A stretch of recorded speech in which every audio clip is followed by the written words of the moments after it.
We have lavalier mics on, so the audio might not be as good as it usually is. But we're in JM's trophy room. His Grand Slam is behind us, and we're gonna do some bullshitting. That's about as far as we've gotten with planning with this. You know what I don't know? What's that? How long did it take you to do this? How long was your Grand Slam? The Stone was August of 22, and I guess we wrapped up in August of 25. So 3 years. A little less than 3 years door to door, or about 3 years door to door. That's wild. So it went Stone, then Desert? Then Desert, then Rocky, which you were there. I was there. That was awesome. And we talked about that being my favorite hunt, which It was fun. it's awesome. From a just atmosphere and people standpoint. Well, yeah, we had a crew, man. We had a crew. And then Dull, which, the front end and back end of that whole thing bookended with some pretty gnarly pack outs. You should talk about that. I think I've talked about the Stone one on a previous podcast, but The doll one. the Dull, man, I was behind two guys who were really nimble up the mountain. Who? Well, my guide Okay. and Trey. Trey's spooky fast in the mountains. Yep. Is that what you're saying? I mean, his strides are 2 to 1 on me. He's got those stems. Oh, that's it. Yeah. The first morning we climbed, the day we killed him, we got lost from our guide Cam. You did? Oh, yeah. I don't think I knew that. Yeah, I got separated on the side of the mountain. We stopped and did some foot and blister management, and he never knew that he left us. And then we all started circling, looking around for each other. And How long did it take you to find him? 45 minutes. It's long enough. Yeah. Yeah, but you killed him one day too. Yeah, that was the only day we climbed. One day. One day. But the pack out was long though. Yeah, I guess we killed about 4:30 or 5. And again, these guys were quick, and I felt pretty slow. And there was weather moving in, and we were moving through some pretty nasty, steep stuff. Was it rocky and slick? Yes, especially after it rained. That'll do it. But it rained on the pack out, and there was the bowl that Ram was in was the only clear bowl in only clear in the range. The clouds were Oh, really?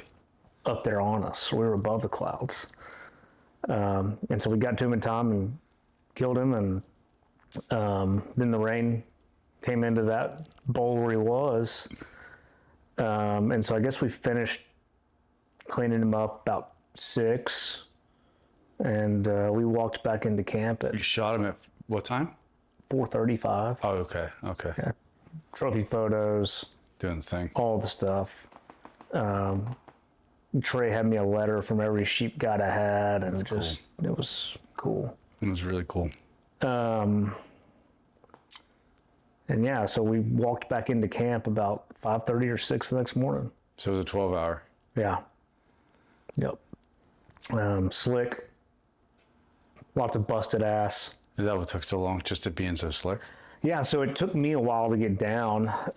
As you know, I've kind of got some ankle and foot mobility challenges that make me a lot slower on that terrain. But once we got to flat ground, Cam was really hurting, which is our guide. He was really hurting. And so it was really slow going back. Just kind of that one foot in front of the other thing, but Yeah. Well, so how did it go when you killed him? Like walk me through the story. Because I don't even know if I know it, to be honest with you. I don't know if you've ever told it to me.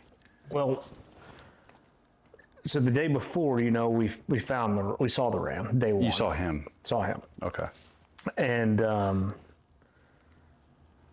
Cam was kind of trying to hide his excitement, but we were He knew what he was. 1,500 yards away and 2,000 yards away. And his horn just covered his face. You couldn't see his face. That's wild. Which now, when you see what he was, it's Well, he looks like a Rocky. He doesn't look like a doll. understandable. Yeah. And so we climbed, and Cam said, had a good idea of where he might be. And so we looked where we saw him, didn't find him, and started kind of poking around the top. And like I said, there was all that weather and the clouds blowing in, and we were above them. And the bowl he was in was the one that didn't have anything in it, didn't have weather in it. So even though I was moving slow and kind of grinding through it, we were fortunate. Big man upstairs looking down on us. That's all I can attribute that to. And we got to the edge, and it felt like a straight down shot. Oh, really? Really, really steep angle, rifle hanging over the ridge. And shot him 3 times. The first time was low. It shot him in the leg. Yeah.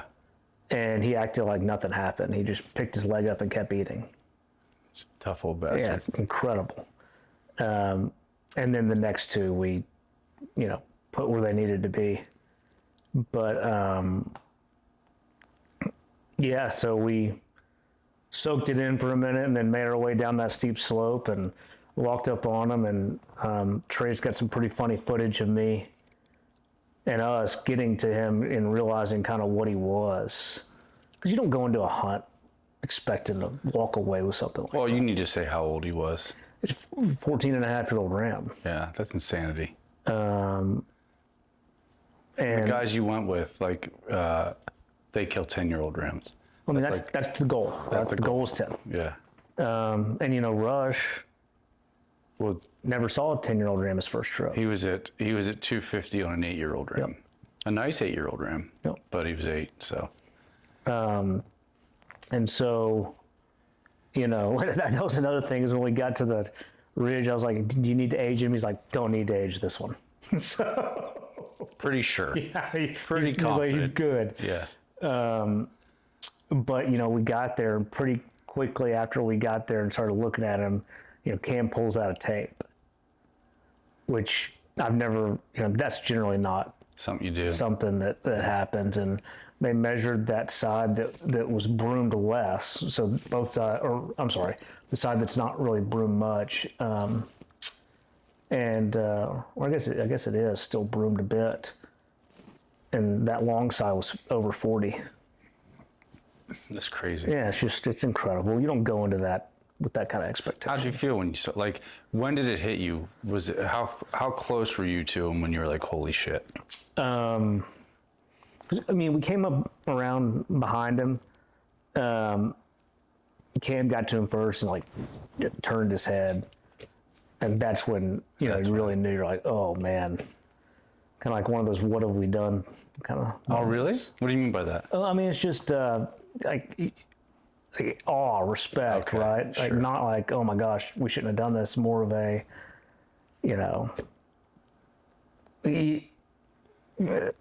over the course of a hunting career, some people are lucky, right? And they shoot giants all the time. Sure. But I think age and character is what I look for. You look at They're the cool. Cali, and that's what we shot was age for the unit and character. Yeah. He was 8. He was 8. He was 8, yeah. And this ram had it all: age, character, and just. I don't think, there's very slim chance I'll ever outdo it. Yeah, I mean, and there's no need, right? Yeah, you don't chase that. No. Well, you made me think about, I don't know, it might have been an hour after you shot the Cali ram in Utah. You and I had a conversation because we were sitting there and I just asked you how you were feeling. And you kind of laid out all the different, the complexity of the emotions. And I think that's, I think a lot of people will get that. People that listen to this podcast would get that, but I don't think that, because, man, because when you said it, it's exactly what I go through when I kill an ungulate. You know what I mean? Like it was, you said sadness, loss, elation, joy, like all of these different things mixed together, you know? The mix. It is. And they all have their place. Yeah. And certain, emotions change. We talked about this too, and your viewpoint changes on it all. I think as you age. I was gonna say it gets way more complex as you get older. I've got a 4-year-old who, if he could shoot straight, would shoot anything that walked out, right? Yeah. There's 40 years old that would still do that though too. I know some of them.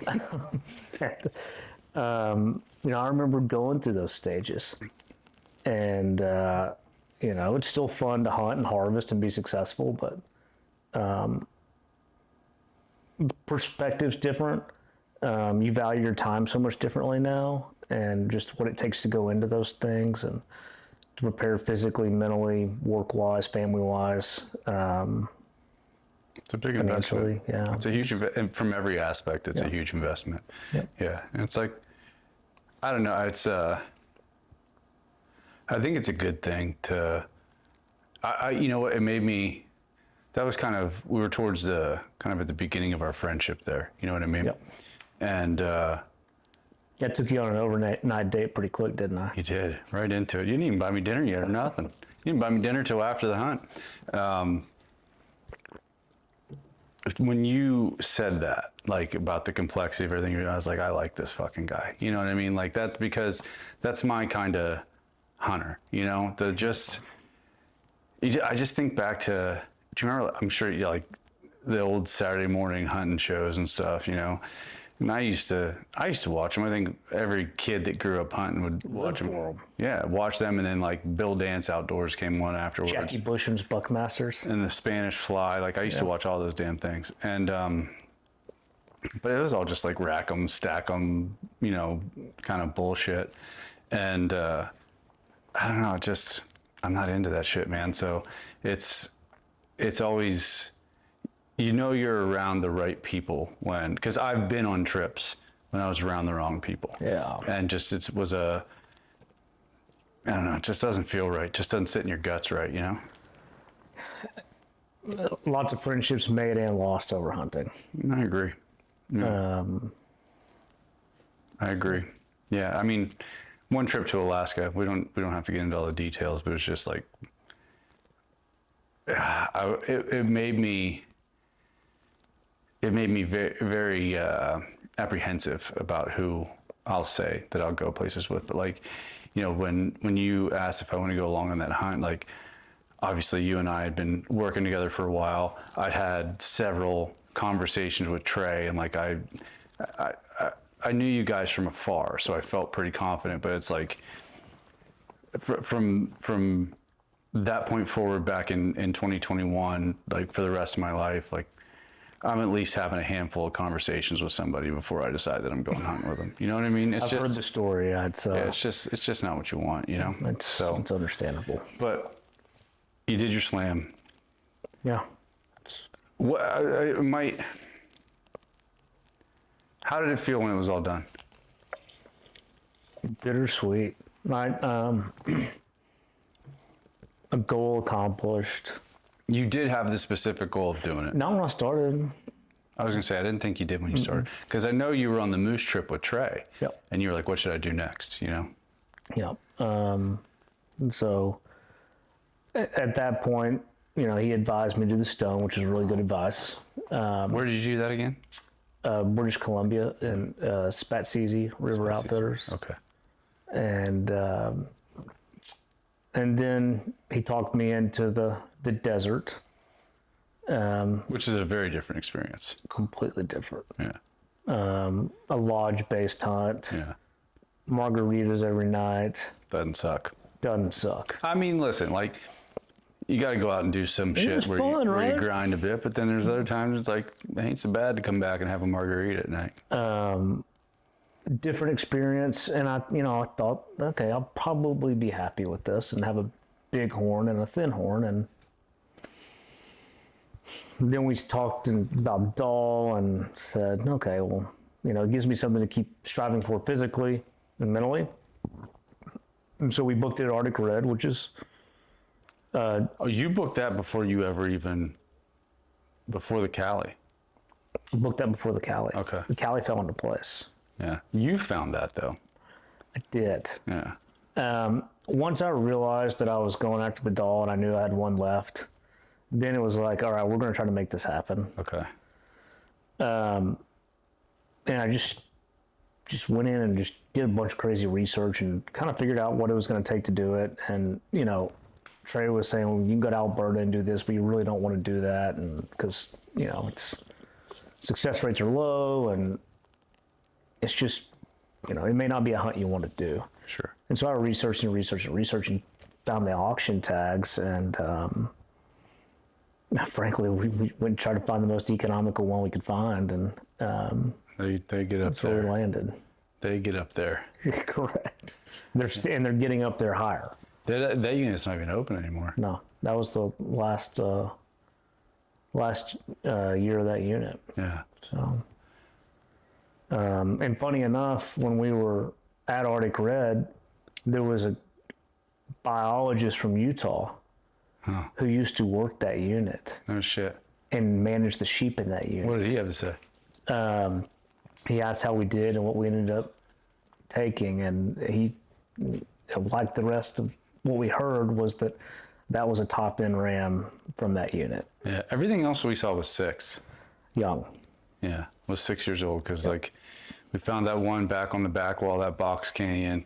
They look pretty nice. He did look nice. I would tell you though, that was one of the coolest experiences in my life when Trey and I went up there to scout, and we walked up that canyon, and it's like he posed for us. Like he walked out on this rock and just like stood there in like the classic ram pose, and like it started to snow, and I was like, fuck, this is cool. This is one of the coolest goddamn things I've ever seen. It was awesome. It was really, really cool. And then, we weren't sure yet, but so I tried to crawl. I crawled up this shit that I shouldn't have gone up to go to try to get could we get there? Say he was legal or not legal, but say he was one that you wanted to kill. Like, could we get there? And it was just like, it was some of the dumbest shit that I've ever done in my life. Tough backing out. Well, no, I couldn't back it, but it was just like, it wasn't even just that it was steep. It was that the whole slope to get up there was just covered in slick grass and mud and shit. So I kept falling and having to like, arrest myself and all kinds of shit, but it was fun. I'm glad I did it, but it was just going up that canyon was really, really, really cool. I was like so determined to try to put my eyes on the ram that you killed. It was like my thing. I was like, obviously we were hunting with 2 experienced sheep guides, and they were probably going to find it, but I was like, I wanted to do that very badly for you. It was What an interesting unit too, with the gun range. Oh, dude. So yeah, there was the one day we came back to the trucks and we were driving around scouting, and there were guys with like ARs and shit, like shooting pumpkins down at the base of the mountain. So it was 100% public land, and it was just. It wasn't anything new for me because I hunted a lot of public land in my life, but it was new to me. Yeah. And that's that range where they were shooting those pumpkins is. There were sheep like 200 yards above them. And within a quarter mile of where we ended up shooting this ram the next day. Dude, I don't even know if it was that far. Yeah. I don't even know if it was that far, but it was wild. It was funny. But it was really good. It was really, really enjoyable. I didn't want to leave, When's your next sheep hunt? That's you're with you. Yeah, that's well, I mean, that leads. So you did that. Did you feel contentment, or did you want to put the next thing on the calendar? Once you got this done. So, well, I mean, the way that it works is everything books out so far, right? Sure. Yeah. And so Trey does a really good job of keeping things out there on the calendar, not only for his company and their sales program, right? We got to run a business. Good job, Trey. But also for making sure we get opportunities to do some things that will fill up or may not be there. And so, I just kind of keep things booked out. It also keeps me motivated to try to, know what I'm going towards. Yeah.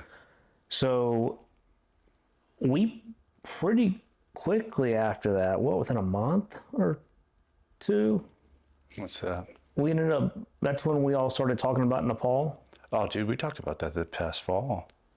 That was this past fall. That's what I'm saying. So just right Oh, well, we after. were talking about it in the tent. Yeah. Because he kept talking That's about right. it, and it was like when we went to your ranch last November, we were like, okay, That's when we decided. that's when we decided to do it. So, but that's the thing is like what we're not going until 2028, and that's what I've written about, I've talked about it, and it's the kind of, if you want to do it, you can make your choices right. You can decide how badly you want to suffer. You can, could someone go get it done and not be as prepared? Maybe. But like, if you want to do it to the best possible to build, for what we're going to do, it takes 2 years to be ready, fully ready for a hunt like that. And I'm not as tough as the guys that can walk out there and go do it. Well, it's not even about toughness. I think toughness gets people in trouble sometimes. And it's not even like you got to be tough, but like just relying on that and just saying, oh, I'm tough, I can just go do it, is like, man, especially when it comes to things, when it comes to hunts at that high of an altitude. Yeah. Because just sitting there and telling yourself you're tough, you can literally walk yourself into dying. You can get yourself killed because, maybe you ignore a headache for too long. Maybe you ignore some other things for too long. And then all of a sudden you have swelling on your brain, or you have, pulmonary edema, one of the two. I was trying to like come up with their acronyms in my name, and I couldn't think of they're in my head, and I couldn't think of them off the top of my head. But it's just no amount of toughness can outdo preparation. Yep. I mean, you have to have the mental aspect of. I mean, obviously we work on that kind of shit all the time, but man, there's just you can't overstate how important it is to actually.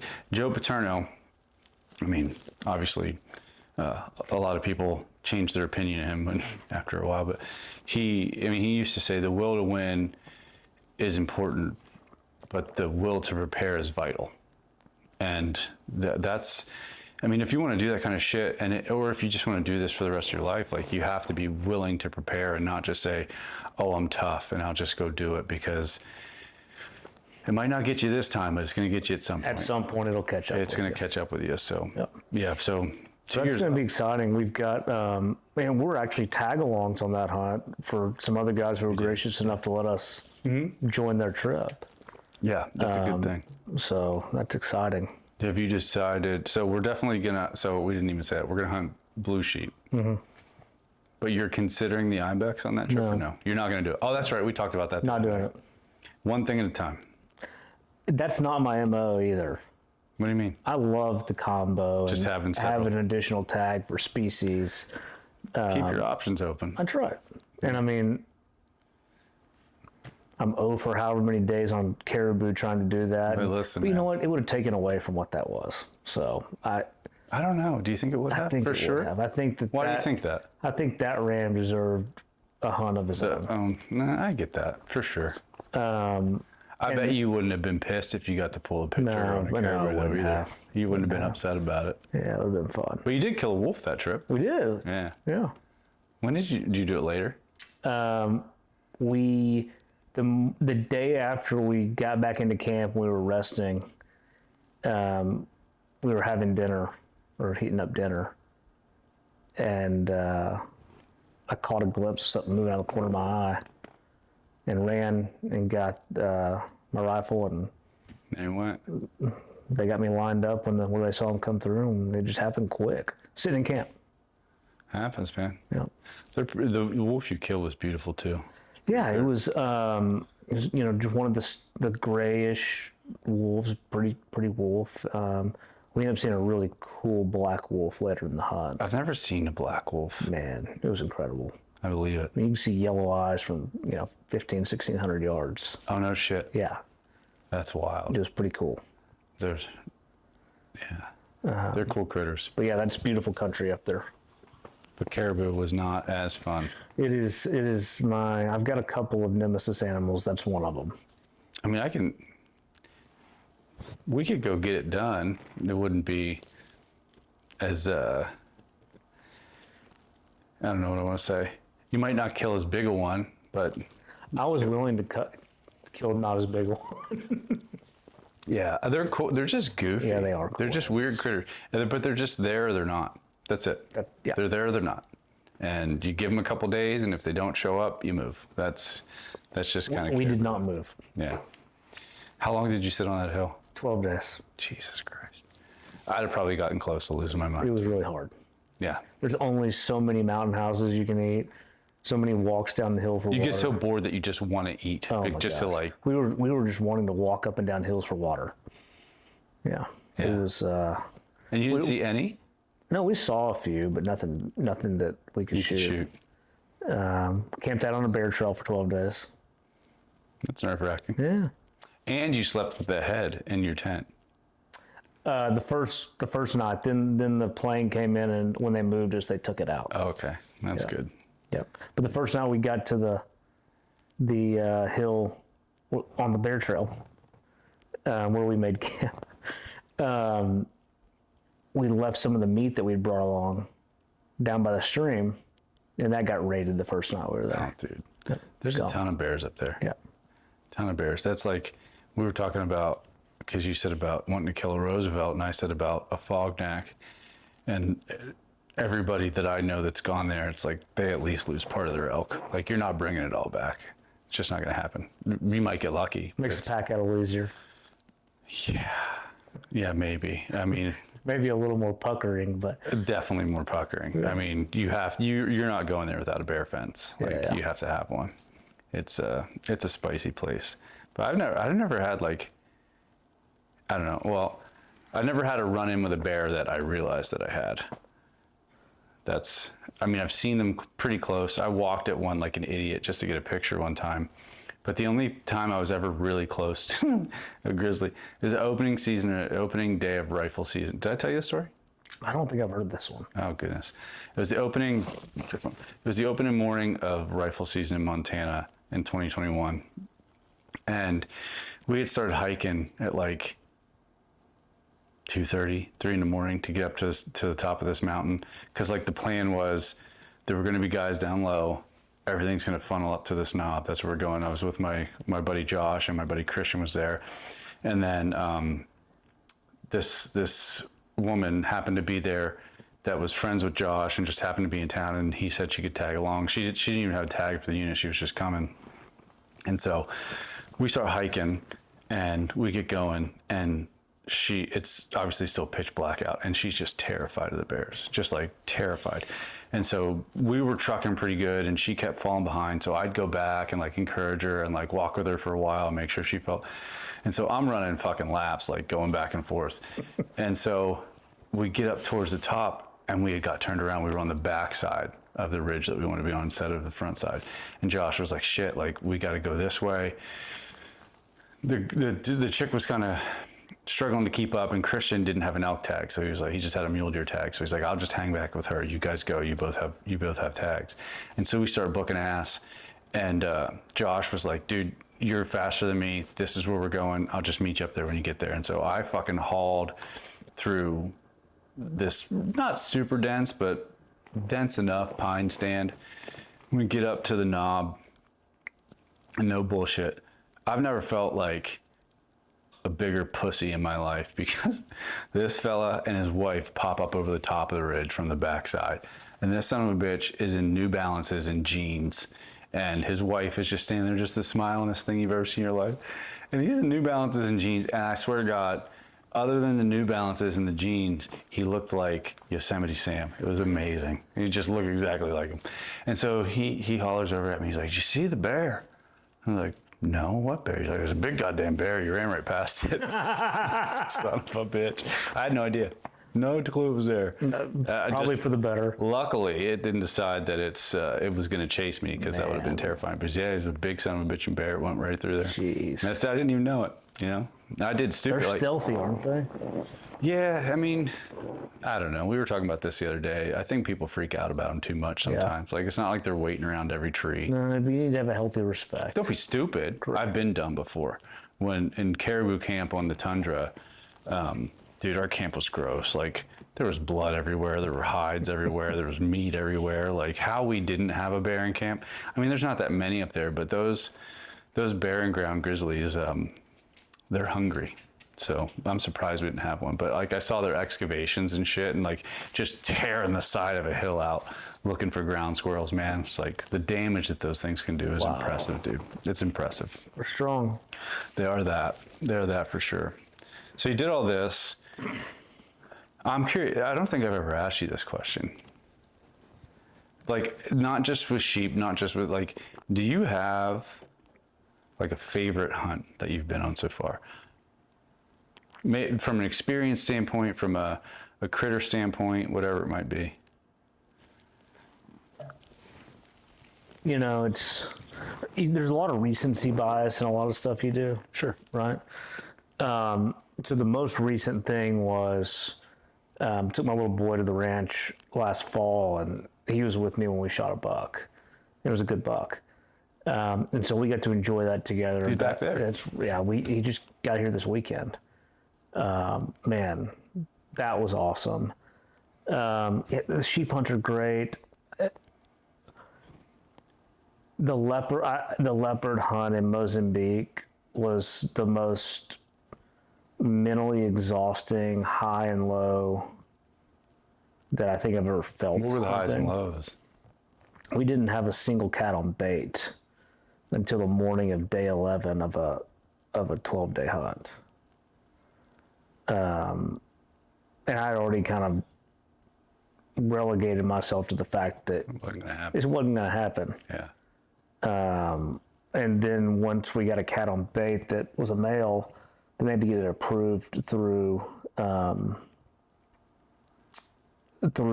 the outfitter. And because they have to submit proof of age and sex before harvesting, because they've got pretty strict regulations on killing mature cats. And so we were kind of at the mercy of somebody making a call. And then, so we were headed back into camp, and then there was a second cat that hit bait. And this was a cat that my PH knew well and kind of had a vendetta against. Oh, why? Because he had given him the slip on 2 or 3 other safaris where they went and sat him and he never came in. And so he really wanted to go hunt that cat. And ultimately ended up giving me the call as to which cat I wanted to hunt. And I chose to not go hunt that cat, given that it was day 11 and this is the first cat we've seen, and the one that he wanted to hunt and given him the slip so many times. You know what? I think I would have made the same choice. And so the other thing, you know, this is a little superstitious, but I don't really have much there, but by way of belief in that stuff. But my wife's family, their big family number is 14, and this was our 14th bait station that the cat we ended up hunting was on. And so I was like, that's my sign. Lucky 14. We're going to go hunt that cat. And we killed him that night. And they had another hunter in on safari who they sent to hunt the other cat, and he ended up killing that he did kill him. cat that night. No shit. And so it ended up well for everybody.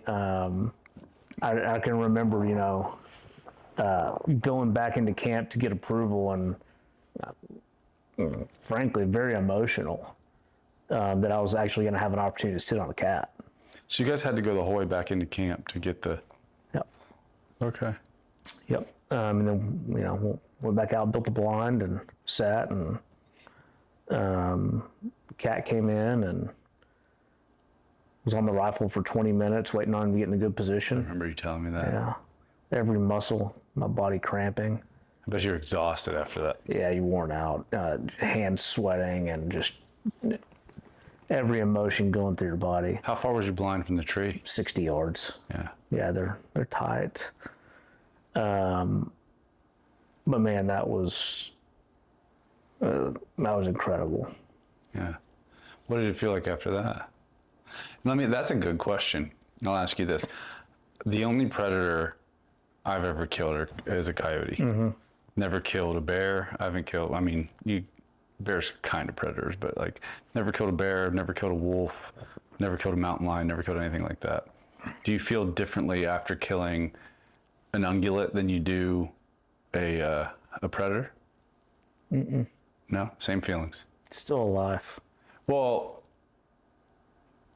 I would even think like my inclination, at least for myself, would be that it would be even harder. Like I'd have even stronger feelings. Because we're also predators? Yeah, there's just like that relationship, Yeah. I guess. But like, we know these are, at the end of the day, like, of course they're incredible animals and they deserve all the respect in the world. But at the end of the day, like, they're still food and they're meant to be food. Like it's different in my mind, it's different to kill something that's closer to us.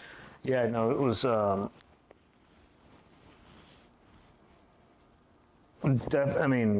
same thing, same rush, same mix of emotions,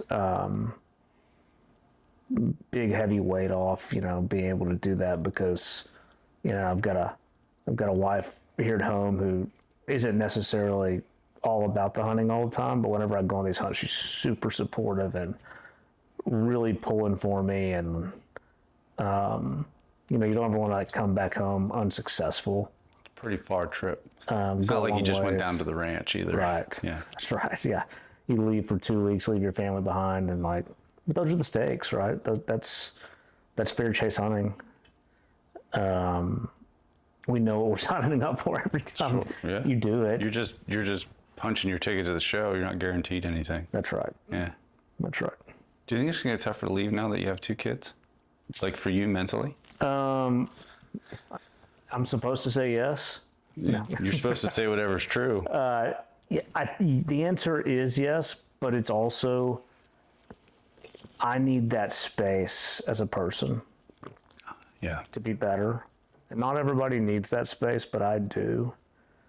And so that I look forward to it and I enjoy it and I'm better for it.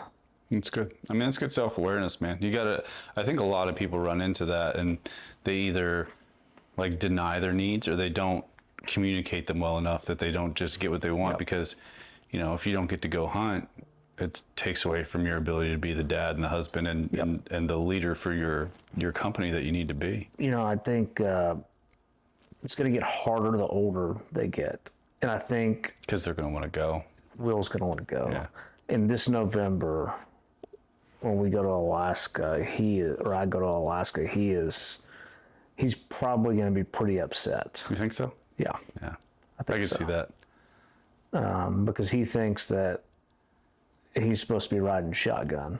Yeah. That's good though, right? I love it. That he wants to be involved. It's all I wanted in, having kids is somebody to hunt with and expose to this stuff. And, you'd ask me if I'll go after another slam and like the goal is not to go after one, but what would be cool is to like experience a second one through his eyes. Do with him. Yeah.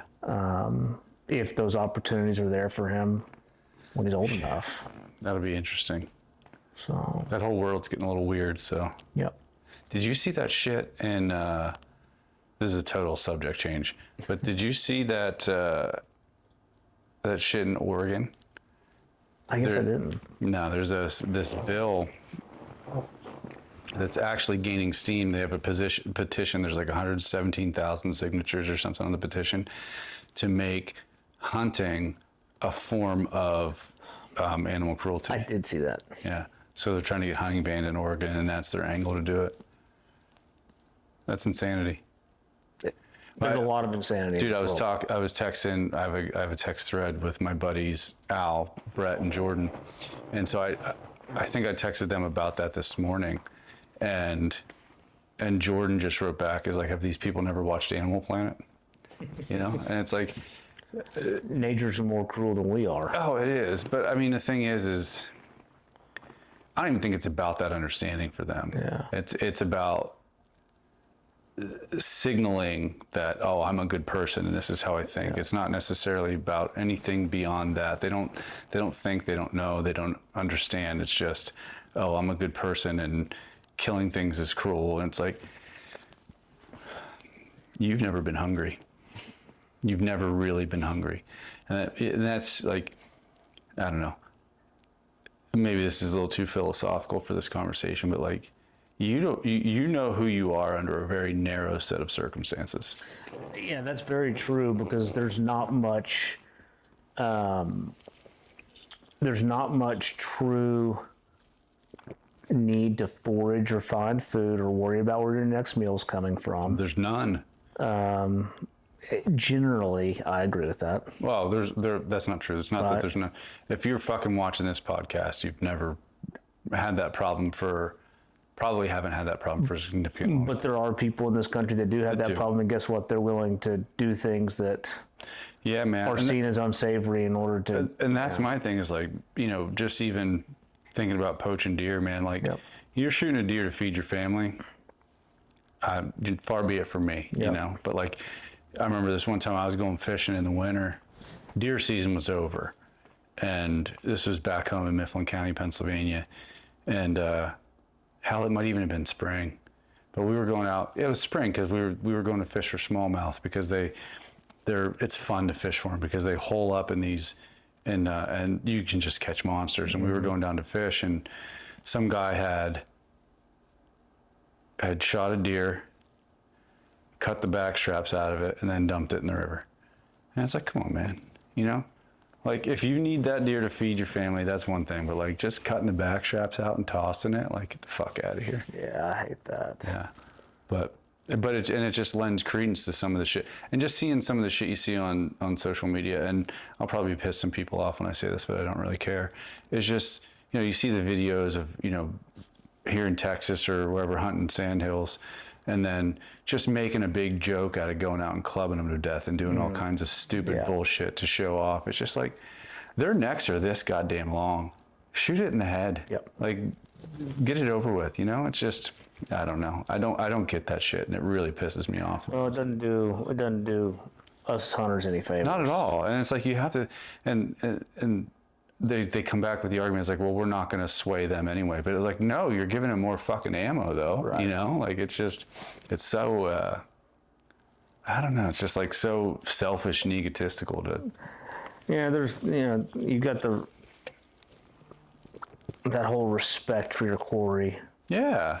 In there too. Absolutely. But again, you know, we've talked about how as hunters we go through phases before we can really achieve that real respect for what we're doing. And you're allowed to feel whatever you feel, right? Like, some people don't go through the complexity that you and I might go through, and that's totally fine. I have no problem with that. But it's like, you still got to take a step back and think about what you're doing. I agree. It's you know,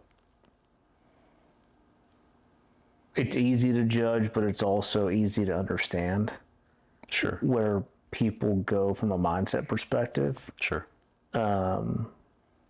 Because of evolution of people and how they change and how they see things and grow, for sure. Or right. choose not to grow. Or choose not to grow. Yeah. And choose to pass along bad behavior or immature behavior to those who are still, you know, malleable. For sure. But that's where, you know, I think, you know me pretty well. Yeah. I am not a judgmental asshole. It's not who I am. But I think in some contexts, people deserve a little judgment. Oh, agreed. You know what I mean? that's... And it's like, you're doing some bullshit. And right. someone should say something to you about it, you know? Do not disagree with that. Yeah. And not justifying the behavior, right? No, you're not condoning. I understand. Yeah. In no way, shape, or form. It's not called for. You respect your quarry. and you know, you do it for yourself and for the right reasons. Yeah, I mean, we're out there to endorse. Everybody's like, and you can. I will make no bones about this. This might, you'll understand it. I think most of the people listening to this podcast will understand it. I think the wrong person hears what I'm about to say and they're going to think I'm a monster. But like, I like killing shit. It's exciting. You know, there's something in it that I enjoy. I enjoy pulling the trigger. You're human. Yeah. A lot of people don't get it, man. They don't get it. But I mean, they didn't grow up like you and me. You know, they didn't grow up That's right. doing that from a young age, but I enjoy it. Yep. It's not the only thing about hunting I enjoy, but like, I like that part. It's, you know, it's what you go with the goal of accomplishing. Yeah. If you're able to accomplish it, it's deemed a successful hunt, but successful hunt can still Be a lot of different be things. a lot of different things. Well, I will say it this way. I mean, I've done it like on your Cali hunt and stuff. There are plenty of times that I just have my camera, and I enjoy that. Like, I loved like just going along on your hunt and documenting it and taking pictures and doing all that kind of stuff. I love doing that. It is not the same experience as having a gun in your hand. It's not. You're part of it at that point, you know, like. That's right. Yeah, that's a good way to put it, right? Yeah. You're part of the story. You're part of that experience. You know, you're kind of, I guess, I hate the word main character, but like you're one of the, you're one of the characters in that experience. And you're part of the landscape again. Yep. You know, because you're actively participating in the cycle, you know? And there is nothing in the rest of our lives that replicates that. Maybe fighting. That's about it. I like fighting too. It's that primal human instinct to Yeah. hunt for food and then to fight to protect. And like there's some pretty bad primal instincts we have out there, like greed, sure. Right? Like the greed comes out in hunting. You see that too. Yeah. Oh, dude. I mean, it's all over social media. And then you see every year, you know, some famous hunter gets rung up for doing some bullshit because they just had their priorities all messed up. Yep. You know, but it's messy. It's tough. I mean, it makes me, you said about the 3 shots you had to put on your doll. Dude, I had to shoot a pronghorn 3 times one time. Yep.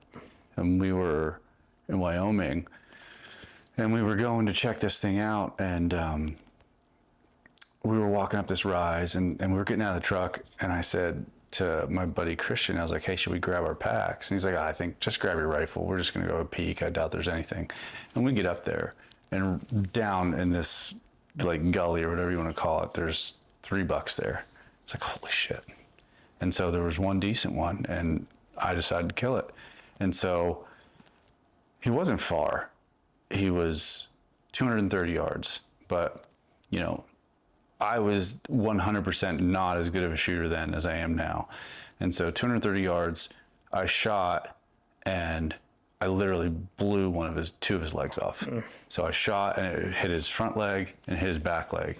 And I saw That's not a good feeling. I was awful. I was sick immediately. And he started hobbling down. And then I put another one in him when he laid down. I put it high in his back. And then I finally, I shot him in the neck and I killed him. Yep.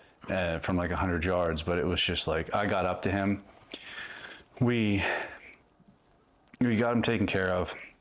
I actually got frostbite that day. Did I tell you that? That's when you got frostbite. That's when I got frostbite. On an antelope hunt? Dude, it was so cold. It was the coldest day I've ever hunted in my life. It was early October in Wyoming. It was -10 and the wind was blowing. Generally, you're wearing sunscreen on those Dude, hunts. no, not rifle season in October. That's a bitter bitch, buddy.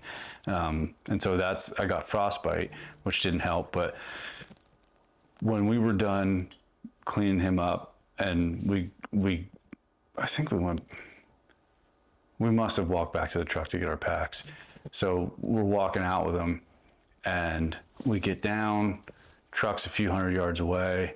This other group of antelope comes up on the top of the hill. I had 2 doe tags left, and Christian got lined up on a doe. He's like, why don't you kill one? I was like, I'm done for the day. I'm done. I don't want to kill anything else today. It's Yeah. that's raw emotion, and Yeah. that's hard. But I mean, look, sometimes it gets messy. I think at this point in my life, like now, well, first of all, it wouldn't happen because one, I wouldn't have gone without. I won't go without my pack now, or at least like my pack lid, you know. So, and two, I think I would be able to feel all that shit, put it in its place, and then move on and then go hunt again. you know? Understood. Yeah. Yeah, I thought you were saying that the bad shot wouldn't have happened, and I was thinking, Oh, it wouldn't have happened like that now. yeah, I mean, it can happen to anybody. It can, but like, I would have set myself up for success in a far different way. I guess is what I want to say. You know. Yeah. Yeah, but it was just like I felt. I was mad at myself. I was sick in my stomach for how that critter died, and it was like, it just sucked, man. I mean, It sucked. sometimes you're making quick decisions, and I had time. yeah, I had time. Trying to give you the benefit of the doubt. I don't deserve, do so. Don't. I had time. I could have done better. You know, I could have done better, and I didn't. But it is what it is, and it's messy. It's a messy business. You know, I mean, shooting ducks, shooting anything. You got cripples. You got to go out and take care of them. Like, it's all part of the deal. It's just, you know, it feels different on a full mammal. leg. It feels way different. Yeah. You know, and I still feel like I hate having to go grab a duck and fucking wring its neck. I don't enjoy any of that shit, but like, it doesn't feel the same. I don't understand why, but you're right. I think there's just a distance. No. You know, I think from an anthropomorphication standpoint, it's like, I think it's easier for us to put those thoughts and feelings into a mammal than it is to a bird or a fish or anything like that. Yeah. I think that has a lot to do with it. But we're wired that way for a reason. Yeah, I think so. I think you're right. But then again, it's like we were talking about with enjoying killing stuff. It's like, I think we talked about this in the car the other day. I like to fish. I enjoy it. Like, I love to fly fish. I like to cast and try to figure it out as much as anything else. I like catching fish too, but it is not the same as hunting, and it does not grab me the same. I can take it or leave it. Yeah. And here we are. We're going to Colorado for 7 days to fly fish. It'll be fun. Yeah, I mean, it'll be fun. but it's a different thing, you know, and there's just no stakes. And I think that's the thing, is I like the stakes. Yeah. I like the stakes, you know. I think, I don't know. I don't know if you feel the same or if that's what it is for you, but I like the stakes. Yeah, you know,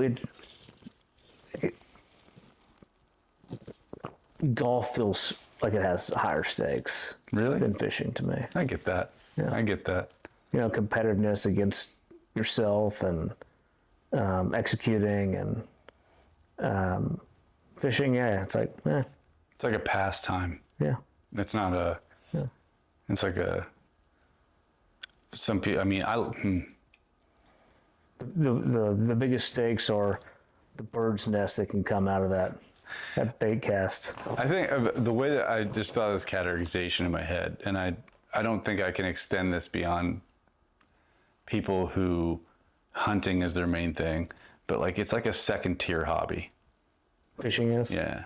I can see that. Like I hunting. can get on board with that. You know, that's the way that I feel about it. Yeah. It's like, yeah, I'll fish all summer. I'll do it. But, you know, if it comes down to, you know, one morning I'm going to go out and fly fish, if one of my buddies calls me and says, you know, hey, there's pigeons hitting this field, we're going to go set up and shoot them the next morning. There's no I'm going to question go why I do would. that. That's correct. Yeah, I'm going to go shoot pigeons, you know. That's correct. So it's just I guess it's just a difference in wiring, but like, I have other buddies that like fishing is their thing. Yeah. And then they just hunt, you know, but Hunt to pass the time. yeah, just because it's the season, you know, but Yeah. I don't know. It's an interesting, it just makes it tough to put, what do I want to say? Like, how you ought to do it, even, you know, it's like thinking about, I'll use this, if this is the same but different, like, I think reaping turkeys should be illegal Okay. because Is that the whole broadhead of taking their heads off? No, thing? reaping is Sorry, I'm you go out with a fake fan and you walk at them. And so you can get really, but they can't resist it. So they're going to come in looking for a fight. And so it's like, yeah, I think it's just a bullshit way to, it takes no skill. Interesting. Other than crawling your ass out there. You know, you didn't trick them, really. You didn't call them in. You didn't, you know, and the success rate on it is ridiculously high. Huh. I had no idea. Oh, yeah. And so I think it should be illegal. It's illegal in Pennsylvania. I think it should be illegal in every state. And in most, like, you look at other adjacent ways of hunting turkeys. Like, if you want to go put decoys out and sit in a blind and do it that way, far be it for me to stop you. I think that's fine. Because your chances of success, I mean, it may be better, but like, if you want to sit there and ambush them like a deer, that's fine. Because that feels even more fair to me, you know? I don't like to hunt them that way. I like to hunt them without decoys.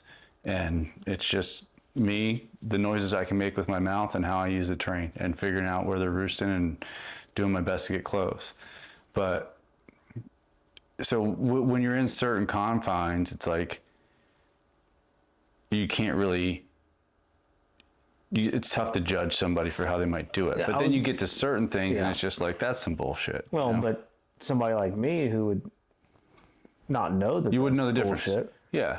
that would seem like, man, that's really cool. I get that. And I totally get that. But I'm ignorant to the other side of that. Dude, and if you watch it, it looks fun. Yeah. You know, I've never done it. I've seen it, and I know other people that have done it, and after they did it, they're like, I'm never fucking doing that again. Wow. Yeah. Like, I don't think, I'm going to be such an asshole when I say this, but like, real turkey hunters don't reap turkeys. Fair enough. You know, that's just my opinion, but it's just not, it's not the same, man. It's not the same. And I think that you look at a lot of different things. It's like, here's another example. Long distance shooting. You could use long distance shooting. Yeah. You could use that. You could use, I don't jump shoot ducks. We call them and we decoy them. That's how we want to kill them. But I got no problem with a guy jump shooting ducks. That's just not how I want to do it. Yeah. But like, there are certain things that like kind of cross a line. You know Fair what I mean? enough. So. Well, morals and ethics and. But and they're all manufactured, right? Right. Because at the end of the day, if you and I were actually hungry and we figured out that reaping turkeys worked, do you think we wouldn't be out there reaping fucking Every turkeys? single one we could. Absolutely, because we want food. Yep. But since we don't have to worry about that, there are all these weird blurry lines that we... So now you're being that judgmental asshole you said you weren't. Oh, I can be one. But like, there are all these blurry lines, right? No, that's correct. Because we don't need it, you know? I mean, again, it comes down to ignorance and not being educated, or